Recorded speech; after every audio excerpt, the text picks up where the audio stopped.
Bom dia, Igor. Seja bem-vindo, quase boa tarde ao nosso de primeira, porque a questão no Flamengo, o bastidor está forte. A gente já traz novamente o Sereta para conversar com a gente. Todos juntos sobre esse Flamengo. Sereta, queria te ouvir do ponto de vista de arbitragem. Como é que você viu o lance do Luiz Araújo? Muita gente reclamando do São Paulo, evidentemente, principalmente. Para quem talvez não tenha visto a imagem, a gente mostra o frame para você. Foi pênalti ou não foi, Sereta? Para mim, não. Eu não marcaria. Por que você não marcaria? Como é que você enxergou o lance tecnicamente, por favor? Eu vejo que é um lance, uma disputa normal, em que há um contato, mas não é o suficiente para tudo isso. E não sei se você quer chegar ao mérito do critério, mas uma falta dessa teve 3 ou 4 quase que em frente à entrada da área e não foi marcado nenhuma delas. Principalmente o lance do impedimento. Eu não tenho ainda uma convicção, porque estão tantos lances passando para a gente analisar se estava impedido ou não, que eu nem sei o que é real, o que é fake.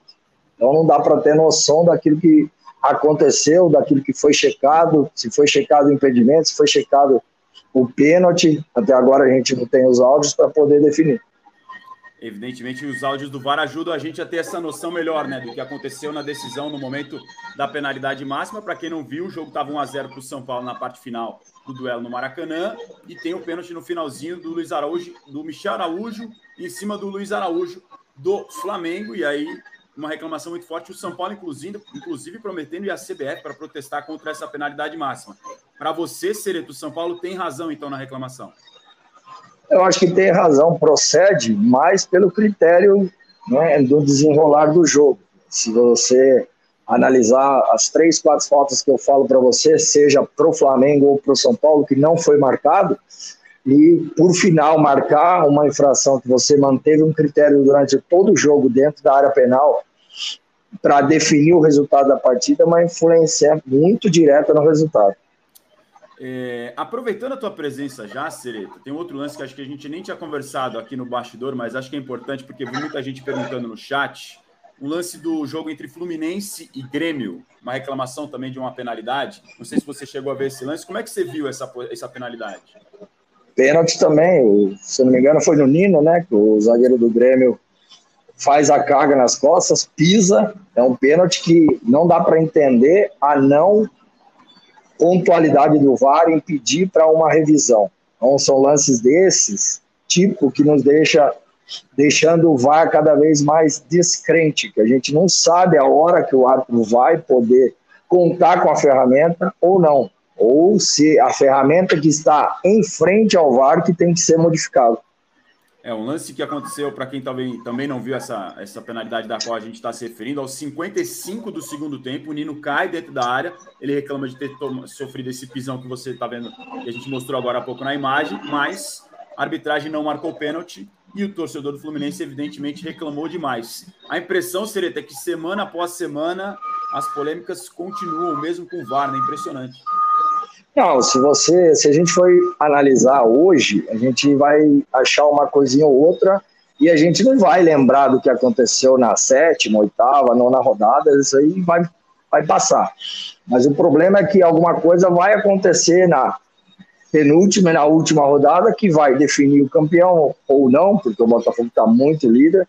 Agora, vaga da Libertadores, rebaixamento ou não, é isso que nos preocupa. Deixar para o final, para arrumar a casa e não dá tempo. Aqui no nosso chat, a audiência qualificada para você. Carla Sereta de Lima falando, esse árbitro é fera, é muito bom. Tá mandando mensagem aqui no nosso chat para você, Sereta. Na verdade, cara, eu também errava como esses árbitros de hoje erram, como todo árbitro erra, e isso faz parte, como jogador também erra, treinador mexe mal, e assim vai. Jogador erra pênalti, mas, cara, tendo essa ferramenta do VAR hoje, não dá para errar tanto igual nós estamos errando. Nós, que eu digo porque eu sou ex-árbitro profissional, mas eu ainda atuo aqui nos Estados Unidos, em ligas amadoras, e a gente continua se aprimorando, tentando fazer o melhor, se atualizando com as regras, mas com o VAR não dá para errar o tanto que esses árbitros estão errando hoje. E você pode perceber que é uma tendência dos novos árbitros ficarem um pouco receosos em chamar um árbitro que é mais experiente dentro de campo, Então ele pontua quando não tem que pontuar, ele é omisso quando tem que pontuar. Então não dá para entender da onde está vindo. O Brasil é tão grande que são muitos instrutores.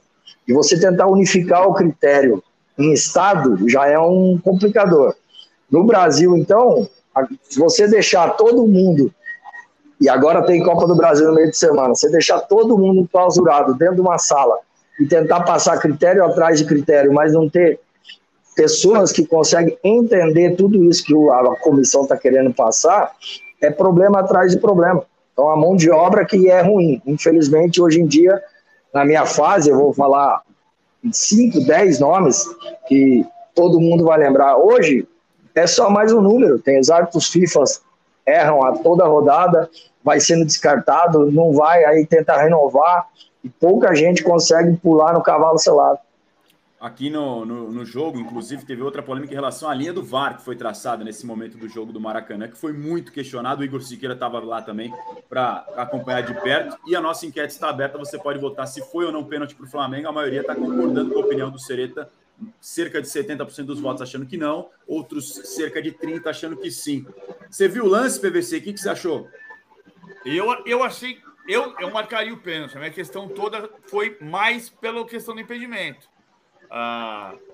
Eu vi o jogo ontem inteiro. Eu não me debrucei nesse lance, então eu prefiro ficar ouvindo o Sereta. Mas eu não tive tanta dúvida do pênalti quanto eu tive da marcação do impedimento. Igor, você que estava no Maracanã, como é que foi esse momento? Bom dia, boa tarde, amigo. Boa tarde, amigos do De Primeira, Sereta, PVC, Razan, todo mundo está acompanhando a gente. Sobre a questão do impedimento, né? O pênalti ele fica um pouco mais nebuloso para a gente que estava no estádio, mas o impedimento é uma situação que ficou mais esclarecida porque a checagem ela foi feita no telão do estádio do Maracanã. E depois a gente acompanha na transmissão também um pouco a marcação das linhas, né? Teve uma imagem que circulou, eu recebi alguns grupos de WhatsApp, assim, algumas contestações, do momento em que a primeira linha do defensor do São Paulo estava sendo traçada, e aí tinha uma linha azul que parecia que estava deixando o cenário um pouco torto, né? Mas ali, na real, a linha, para quem viu essa imagem, talvez vai se lembrar, a ideia é acompanhar a linha amarela que está traçando o caminho do jogador em relação ao solo, né? Aquela linha azul que apareceu em algumas imagens aí, que é anterior à decisão final, ela vai medir a altura do corpo do jogador.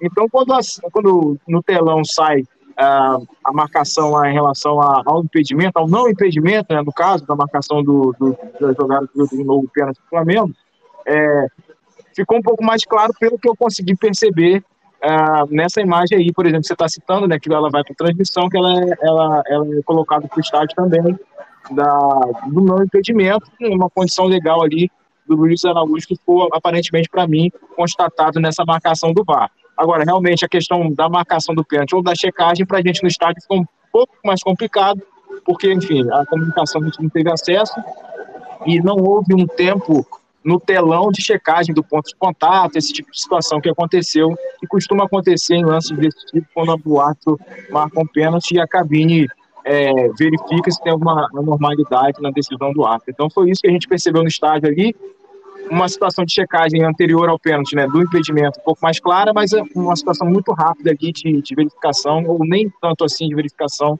do ponto de contato e o toque do Michel Araújo no Luiz Araújo ali na marcação do pênalti do Flamengo. Essa checagem das linhas foi confusa para você também, Sereta?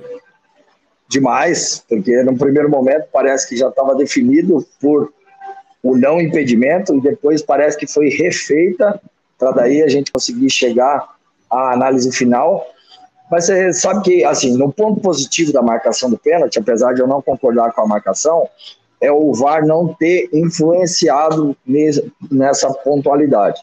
Porque está faltando mesmo esse tipo de ação, de você ter coragem de marcar sem uma decisão.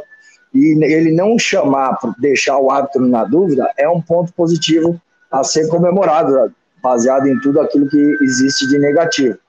Mas até o lance ser no telão e você marcar uma coisa, depois você desalinhar tudo as linhas de novo e remarcar, fazer a medida de pé, horizontal, vertical, deixa todo mundo confuso. Ninguém deixou claro ainda a linha azul é o atacante uma vez, depois a linha amarela é o atacante. Ninguém tem essa noção clara para o torcedor no estádio. Não aparece uma legenda, por exemplo, para que todo mundo fique ciente e analise junto. Então, você está analisando, você coloca a linha azul, você coloca onde você quer, depois você põe a amarela, coloca onde você quer.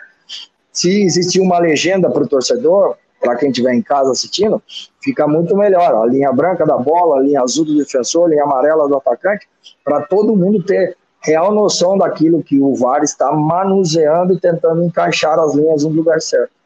Porque se a transparência existe com a checagem em tempo real, você precisa comunicar isso de uma maneira que fique clara para todo mundo, e me parece que rodada após rodada a gente tem a percepção de que essa comunicação não está sendo clara para o torcedor. Sempre tem o ruído, né? Quando vem o lance no telão de qualquer estádio, já acompanhei isso no Allianz Parque, em outros lugares, no Maracanã também, quando vem o ruído, quando vem a imagem do impedimento sendo rechecado com várias linhas traçadas, sempre tem aquele ruído no estádio, e depois a gente fica procurando entender o que aconteceu até vir o tal do áudio do VAR pós-rodada. Sereta, quero te agradecer demais pela participação com a gente aqui no De Primeira e também pela gentileza de nos aguardar pacientemente aqui o final do nosso debate. Obrigado, viu?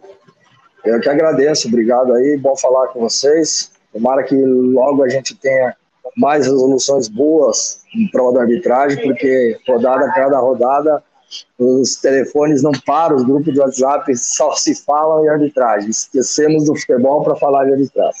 Arbitragem mais do que nunca em foco, impressionante mesmo. Obrigado, bom dia, boa tarde ao Guilherme Sereta de Lima, que participou com a gente aqui ao vivo no nosso De Primeira.